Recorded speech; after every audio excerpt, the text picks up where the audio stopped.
출애굽기 14장 우리 8절서부터 12절까지의 말씀, 8절서부터 12절까지의 말씀을 우리 먼저 같이 봉독하도록 하겠습니다.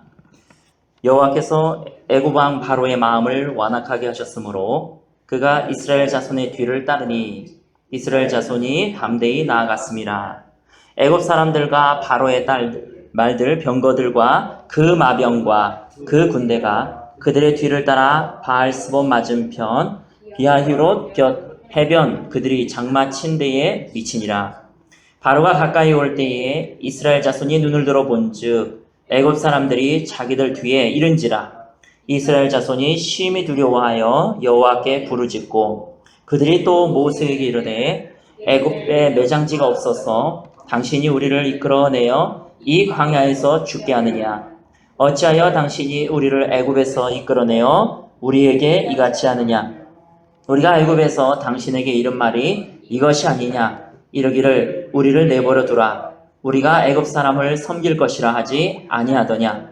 애굽 사람들을 섬기는 것이 광야에서 죽는 것보다 낫겠노라. 아멘. 이 말씀의 시대적인 배경을 여러분이 아실 겁니다. 구원은 이집트를 나오는 게 아니죠.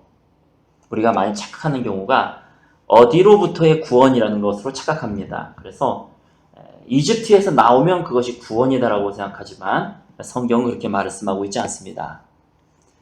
가나안 땅으로 들어가야 그것이 구원입니다.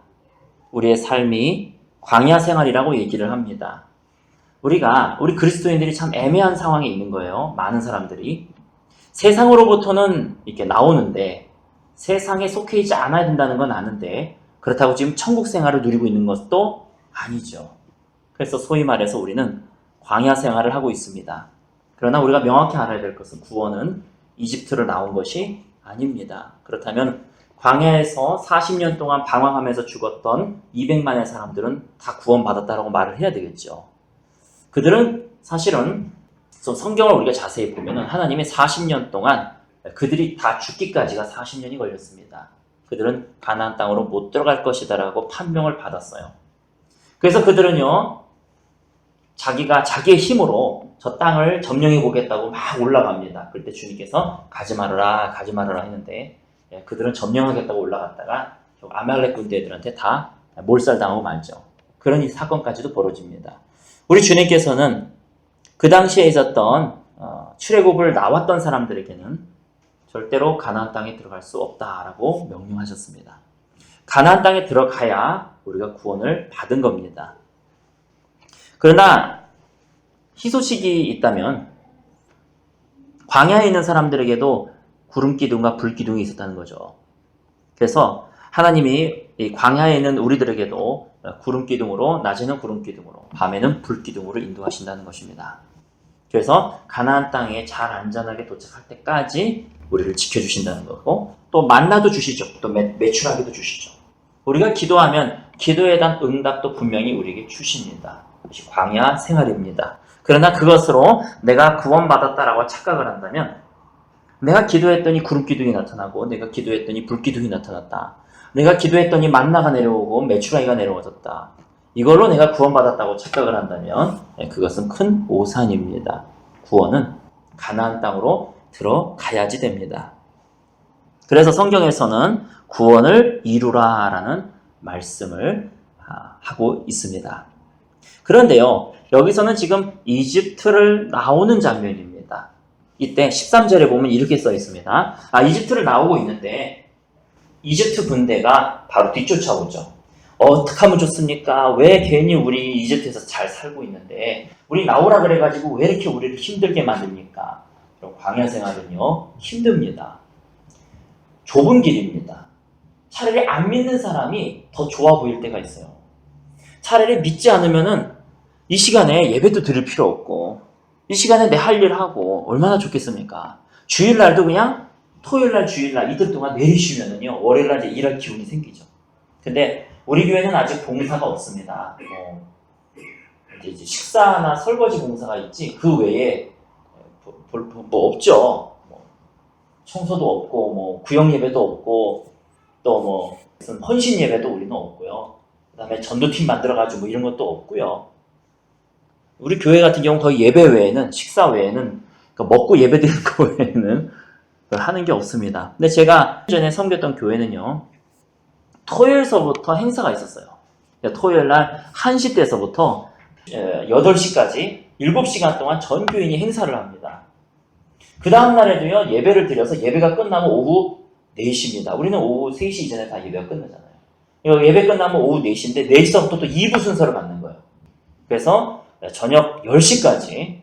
그래서 꼬박 이틀을 그냥 일을 하고 그 다음날 아침에 일어나면은요, 정말 몸이 천근만근 같아요. 그러니까 사람들이 얼마나 힘들겠습니까? 차라리 안 믿었으면 이런 것도 저런 것도 없고 내가 등산 가고 싶을 때 등산 가고 얼마나 좋겠습니까?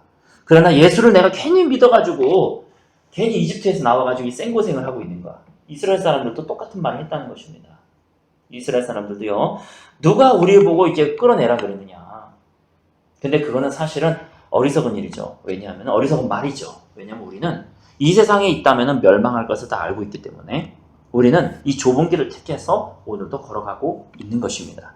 그런데요, 강을 2번 건넙니다. 이집트에서 나왔을 때는 홍해를 건너고 그 다음에 이집트에서 가나안 땅으로 들어갈 때는 요단강을 건넙니다. 홍해와 요단강은 큰 차이가 있습니다. 13절에 보십시오. 홍해를 어떻게 건너는지를 보면은요, 같이 우리 한 목소리로 13절에서부터 봉독하겠습니다. 모세가 백성에게 이르되 너희는 두려워하지 말고 가만히 서서 여호와께서 오늘 너희를 위하여 행하시는 구원을 보라. 너희가 오늘 본 애굽 사람을 영원히 다시 보지 아니하리라. 여호와께서 너희를 위하여 싸우시리니 너희는 가만히 있을지니라. 여호와께서 모세에게 이르시되 너는 어찌하여 내게 부르짖느냐. 이스라엘 자손에게 명령하여 앞으로 나아가게 하고 지팡이를 들고 손을 바다 위로 내밀어 그것이 갈라지게 하라. 이스라엘 자손이 바다 가운데서 마른 땅으로 행하리라. 내가 애굽 사람들의 마음을 완악하게 할 것인즉 그들이 그 뒤를 따라 들어갈 것이라. 내가 바로와 그의 모든 군대와 그의 병거와 마병으로 말미암아 영광을 얻으리니 내가 바로와 그의 병거와 마병으로 말미암아 영광을 얻을 때에야 애굽 사람들이 나를 여호와인 줄 알리라 하시더니 이스라엘 진 앞에 가던 하나님의 사자가 그들의 뒤를 옮겨가며 구름 기둥도 앞에서 그 뒤로 옮겨 애굽진과 이스라엘 진 사이에 이르러 서니 저쪽에는 구름과 흑암이 있고 이쪽에는 밤이 밝음으로 밤새도록 저쪽이 이쪽에 가까이 못하였더라.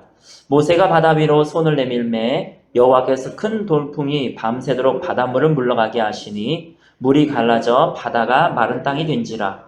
이스라엘 자손이 바다 가운데를 육지로 걸어가고 물은 그들의 좌우에 벽이 되니 애굽 사람들과 바로의 말들, 병거들과 그 마병들이 다 그들의 뒤를 추격하여 바다 가운데로 들어오는지라. 새벽에 여호와께서 불과 구름 기둥 가운데서 애굽 군대를 보시고 애굽 군대를 어지럽게 하시며 그들의 병거 바퀴를 벗겨서 달리기가 어렵게 하시니 애굽 사람들의 이르되 이스라엘 앞에서 우리가 도망하자. 여호와께서 그들을 위하여 싸러 애굽 사람들을 치는도다. 여기까지. 26절까지는 읽을게요. 26절까지 시작.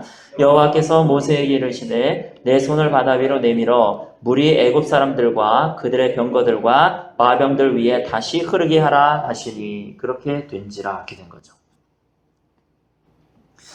홍해를 건널 때 특징이 있습니다. 여러분 이 말씀을 우리가 아무데나 사용해서는 안 되는 말씀인데요. 홍해를 건널 때는 13절에 이렇게 얘기합니다. 너는 두려워하지 말고 가만히 있어. 여호와께서 오늘 너희를 위하여 행하시는 구원을 보라. 이거는요, 홍해를 건널 때 하는 말입니다. 홍해를 건널 때는요, 이스라엘 사람들이 하나님께 원망했습니다. 12절까지 보면 원망이죠. 왜 내가 원하지도 않은 일을, 왜 나를 끄집어내가지고 내가 여기서 이렇게 힘들게 하고 이집트 사람들에게 죽게 하느냐. 이때는요, 이스라엘 사람들이 원망한 것에 대해서 하나님은 한 말씀도 안 하십니다.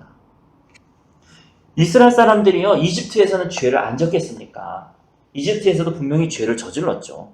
벽돌 굽는 거, 모세가 말을 하는 바람에 벽돌을 굽는 게 더 힘들어졌잖아요. 지푸라기를 옛날에는 주 서서 줬는데, 이제는 너희가 주 서서 와라, 그리고 벽돌 거라 이러니까 이집트에서 얼마나 힘들었습니까? 그때도 하나님은 똑같이 원망했는데, 하나님이 아무 말씀 안 하십니다. 이때도 원망하지만 아무 말씀 안 하십니다. 그러나 요단강을 건너갈 때는요, 말이 달라집니다. 요단강을 건너갈 때는요, 그들이 원망하자 우리 주님께서 너희 중에 아무도 가나안 땅에 들어갈 수 없다라고 심판을 내려버리십니다. 이게 다른 점이에요. 홍해와 요단강의 차이점입니다. 그들이 광야에서 계속 주님 앞에 원망합니다. 아니, 이집트에서 원망할 때는 죄도 묻지 않으셨어요. 그래서 어린 양의 피를 문설주에 바르면 그냥 넘어가리라 이렇게 얘기했습니다. 그런데 광야에서는요, 어린 양의 피는 보이지 않죠. 그리고 그들이 원망하는 즉시 하나님께서는 심판을 내려버리시는 겁니다. 이게 차이점입니다. 근데 우리는요, 이집트에서 나온 것을 가지고 한평생을 살아간다는 거죠. 우리의 광야길은요, 가나안 땅을 향해서 가야 되는데 우리의 광야길은 마냥 홍해 주변에 머물러 있고 싶어 합니다. 예전에는 주님께서 이렇게 환경을 열어주셨는데, 예전에는 주님께서 홍해를 갈라주셔가지고 벽이 양쪽에 생겨가지고 침범하지도 못했는데, 우리는 가만히 있어서 여호와께서 행하시는 것만 보면 됐었는데, 이렇다는 거죠. 그러니까 우리는 성장이 없고, 우리는 구원이 없고, 우리는 계속 이집트 주위에서 맴돌고 있는 것입니다. 그리고 만약 하나님께 원망해도요, 하나님은 가만히 계실 거라고 착각을 하고 살아간다는 거예요. 하나님 앞에 막 충성되지 못하고, 하나님 앞에서 내 마음대로 행동해도요, 하나님은 너를 사랑해 이러고 계실 거라고 생각하고 있다는 거죠. 그래서 많은 사람들이 홍해에서 떠날 생각을 안 한다는 겁니다. 그리고 심지어는요, 이집트에서 나왔으니 난 구원받은 거야 이러고 생각하고 있다는 거죠. 여러분 아실 거죠? 이집트의 대표적인 상징은 세상입니다. 가나안의 대표적인 상징은 천국입니다. 그러면 광야는요, 우리 그리스도인의 좁은 길을 걸어가고 있는 도중에 광야길 같은 삶입니다. 홍해를 가로질러서 나올 때는요, 이스라엘 사람들이 이집트 사람들하고 싸울 필요가 없었어요. 말 그대로 가만히 있어서 여호와께서 행하시는 것만 보면 됐었어요. 그러나 여러분, 가나안 땅으로 들어갈 때는 어떻습니까? 아니, 광야 생활서부터 보면 어떻습니까? 싸우지 않으면 승리가 없는 것입니다. 특히 또 가나안 땅에 들어간 다음에는요, 7 족속을 너는 가만히 있어서 여호와께서 너에게 행하시는 것을 보라, 그런 말씀이 없습니다. 너희가 싸워서 점령한 영토가 너희 영토라는 말씀만 있습니다. 그러나 내가 너와 함께 할 것이니까 걱정하지 말고 들어가서 싸워서 승리하라, 그 말씀만 있는 거예요. 여러분, 이 차이점을 반드시 알아야지 됩니다. 많은 사람들이요, 그래서 이 세상과 싸워서 승리를 하고 있지 않음에도 불구하고요, 나는 가나안 땅에 들어왔다고 착각을 하고 있는 거예요.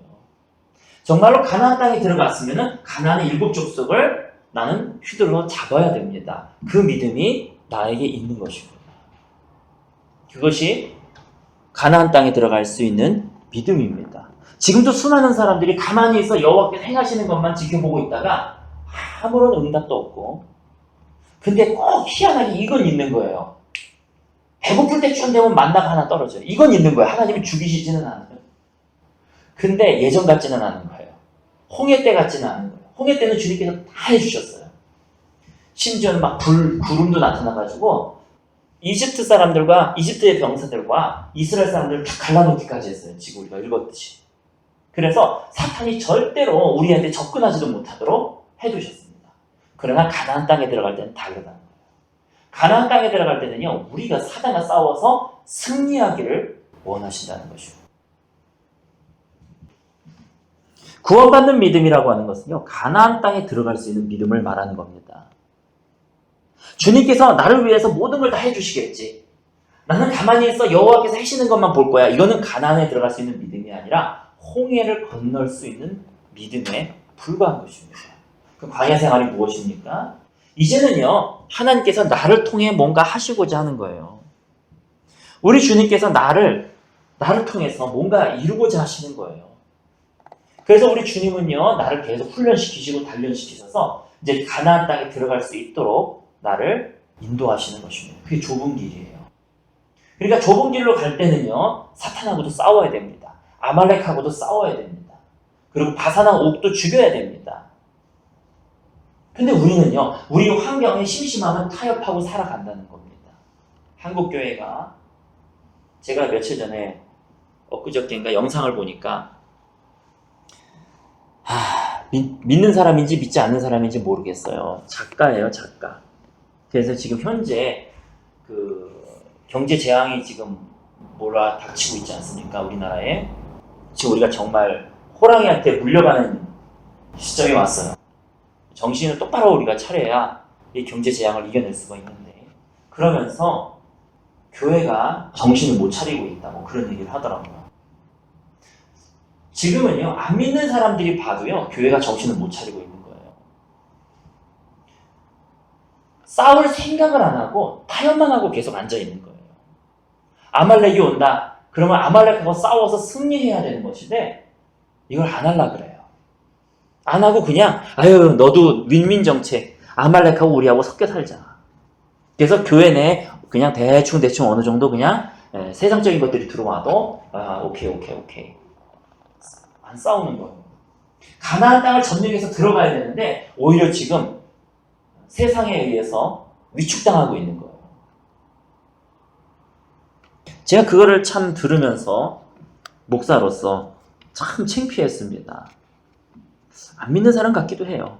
근데 교회가 정신을 차리면 이렇게 되지는 않을 거라고. 그러니까 뭔가 알고 있는 사람인 거죠. 근데 정말로 못 차리고 있다고, 정신을. 왜 성도들이 안 믿는 사람들한테 그런 소리를 들어야 됩니까? 여러분, 내 자신의 삶을 한번 보세요. 내가 그런 소리 안 듣게 생겼나? 내 삶을 한번 돌이켜 보시기 바랍니다. 내가 오늘도 아말렉과 싸워서 승리했는지, 아니면 적당히 타협하고 살아갔는지. 어쨌든 간에 참 어려운 길이기는 하지만 하나님이 참 적절할 때 만나도 주세요. 딱 죽지 않게 해놓으세요. 일은 해결이 절대 안 돼요. 가만히 있어 여호와께서 해결하시는 것 절대 못 봅니다. 그러니까 그렇게 하세요. 그렇게 안 된다니까요. 지금 광야라니까.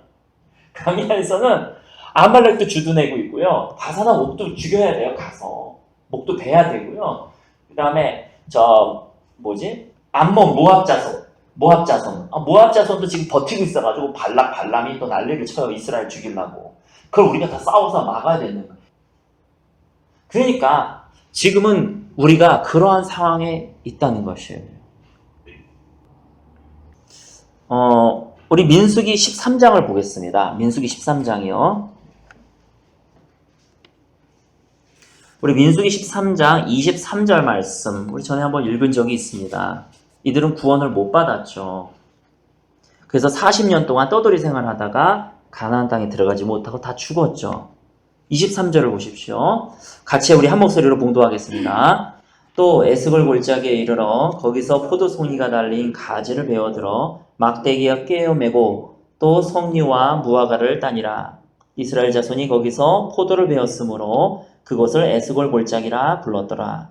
40일 동안 땅을 정탐하기를 마치고 돌아와 바람강양 가데스에 이르러 모세와 아론과 이스라엘 자손의 온 회중에게 나와 그들에게 보고하고 그 땅의 과일을 보이고 모세에게 말하여 이르되 당신이 우리를 보낸 땅에 간즉 과연 그 땅에 젖과 꿀이 흐르는데 이것은 그 땅의 과일이니이다.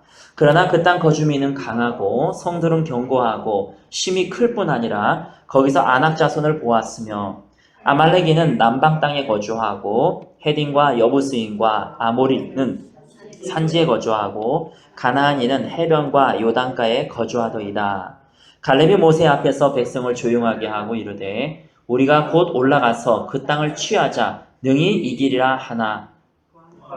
올라갔던 사람들이 이르되 우리는 능히 올라가서 그 백성을 치지 못하리라. 그들은 우리보다 강하니라 하고 이스라엘 자손 앞에서 그 정탐한 땅을 악평하여 이르되 우리가 두루 다니며 정탐한 땅은 그 거주민을 삼키는 땅이요 거기서 본 모든 백성은 신장이 장대한 자들이며 거기서 네피림 후손인 아낙 자손의 거인들을 보았나니 우리는 스스로 보기에도 메뚜기 같으니 그들이 보기에도 그와 같았을 것이니라. 아멘.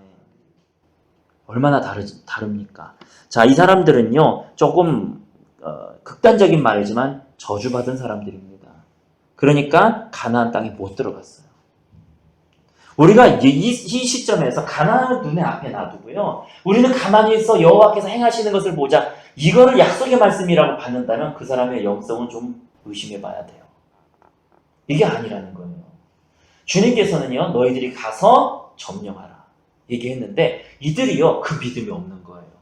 가서 점령할 믿음이 없는 거예요.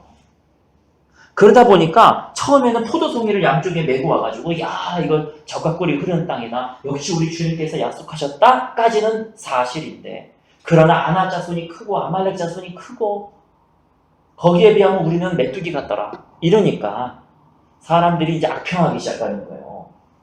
이제 거짓말까지 해가는 거예요. 저 땅은 우리를 삼키는 땅이요. 이게 인간이라는 것입니다. 이게 인간이라는 것이에요. 우리가요, 구원받는 믿음은요, 세상을 이기는 믿음이라고 성경에 쓰여져 있습니다. 세상을 이기면 이것이니 곧 우리의 믿음이니라. 그래서 구원받은 자의 믿음은요, 저 가나안 땅에 들어갈 수 있는 믿음이에요.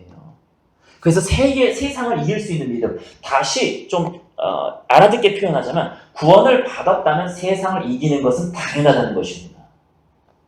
우리 그걸 알아야 돼요. 근데 우리는 오늘도 세상에 얻어맞고 왔잖아요. 세상에게 영향력을 미치고 세상을 바꾸고 점령해 나가고 하나님의 나라를 확장해 나가는 이 생명력이 우리 안에는 있냐 하는 것이에요. 아니면 오늘도 그냥 힘들고 오늘도 억지로 나오고 오늘도 그러고 있느냐 하는 것입니다. 우리 주님께서는요, 이 사람들이 저주받은 사람들이라는 것을 보십시오. 나는 못 싸웁니다. 안 됩니다. 이런 사람들에게 주님께서는요, 겁쟁이라고 말씀하시고 심판을 해버리시는 겁니다. 그래서 요한계시록에 보면은요, 구원받지 못한 사람들의 종류들이 나오는데 거짓말하는 자들, 또 두려워하는 자들 이렇게 써 있어요. 두려워하는 자들은 구원을 받지 못한다. 이렇게 써 있는 거죠.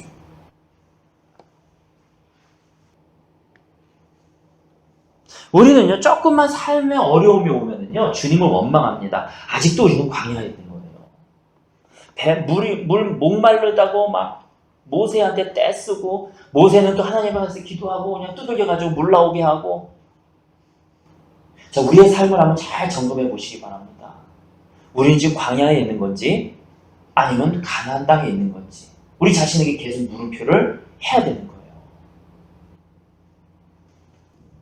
그러니까 내가 먹을 것을 달라 그랬더니 주님께서 만나를 주셨고, 내가 먹을 것을 달라 했더니 주님께서 메추라기를 주셨고, 이게 간증이 될 수가 없는 거예요.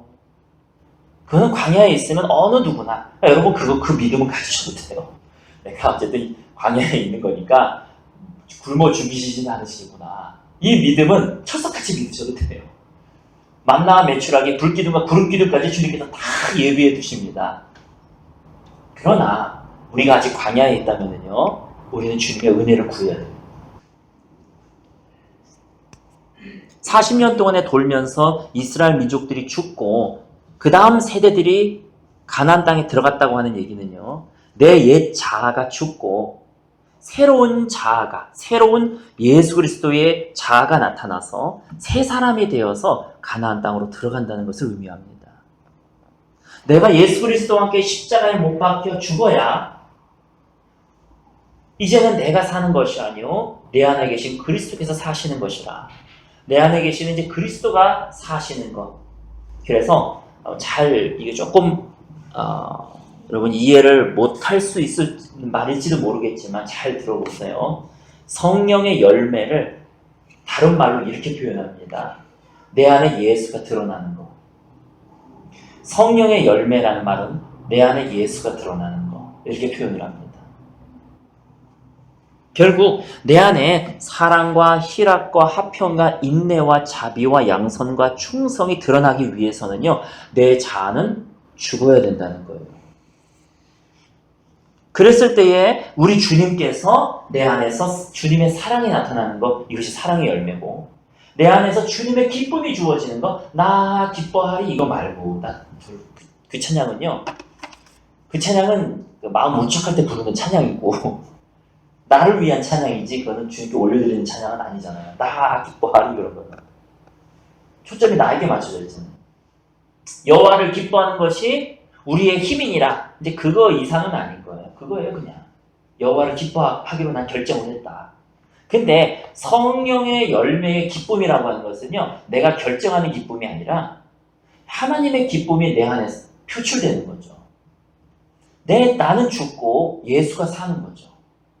그래서 예수의 성품이 나타나는 것. 그것이 성령의 열매입니다. 성경에서는 구원받은 자는 성령의 열매가 나타날 거라고 기록이 되어 있습니다. 저도 그렇거든요. 환경이 어려우면 하나님께 참 원망스럽고 때로는 찬양 부를 기분도 안 되고 나 오늘 기분 안 좋아. 찬양 오늘 안 불러. 그럴 수 있잖아요. 그것이 바로 광야의 삶이라는 것입니다. 구원의 믿음은요. 우리가 하나님으로부터 구원의 믿음을 받게 되면 저 바산한 옥도 가서 쳐부시고 여리고도 가서 쳐부시고 말도 안 되죠. 그 굳건한 성인데 7바퀴를 도로로 해요. 13바퀴죠. 뭐 하는 겁니까? 애들 장난도 아니고.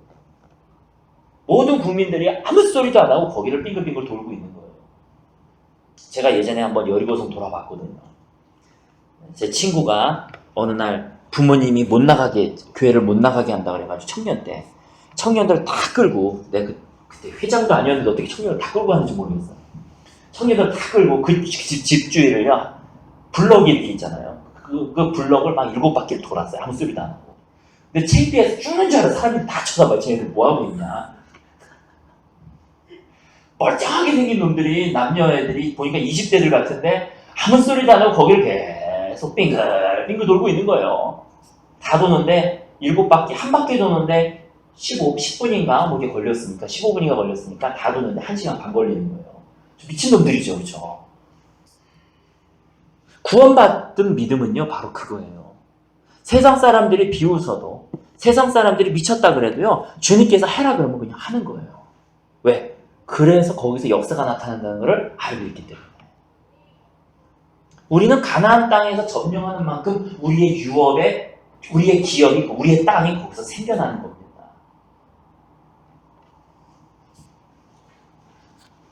우리 안에 생명력이 있으면요, 그 안을 땅을 점령해서 계속 나가게 되어 있는 겁니다. 지금 우리 앞에 도전되어져 오는 일들이 많습니다. 제가 이제 경제 재앙 이런 얘기를 했지만 문재앙이 결국 재앙을 가지고 왔는데, 친중 정책을 피고 말할 것도 없죠. 다 아시죠? 지금 우리나라 경제 상황을 다 아시죠? 계속 지금 분배 정책으로 가고 있고, 이거 최저 기본금인가 뭔가 그것도 올려놔가지고 골치 아프고, 이런 상황 속에서 기업을 자꾸 해체하고, 대한항공 자꾸 해체하고, 삼성 해체하고, 심심하면 하이닉스까지 건드리고 막 이래가지고 지금 환율이 1200원대가 됐잖아요. 환율이 심상치가 않죠. 근데 저는 그 말이 맞다고 보는데 지금 벌써 시작이 됐어요. 경제 재앙이 시작이 됐습니다. 환율이 올라갔다는 얘기는 이 나라에서 외환이 빠져나간다는 얘기잖아요. 투자할 가치가 없는 거죠, 이 나라가. 그리고 이 나라에서 기업을 행할 수가 없는 거죠. 그래서 저도 그렇게 보고 있습니다. 아마 지금서부터 한 몇 년간은 이 나라가 추락하게 될 것입니다. 그래서 지금 경제가 힘들어진다 하는데 이제 드디어 터졌다 이렇게 얘기를 합니다. 지금서부터는요, 허리를 바짝 조여매가지고 살아가야 됩니다. 근데요, 가만히 있어 여호와께서 행하시는 것만 보면 되겠지, 이거는 그리스도인의 생각이 아니라는 거예요. 우리는 최선을 다해서 이 환경과 싸워야 됩니다. 최선을 다해서 우리는 허리도 졸라매야 됩니다.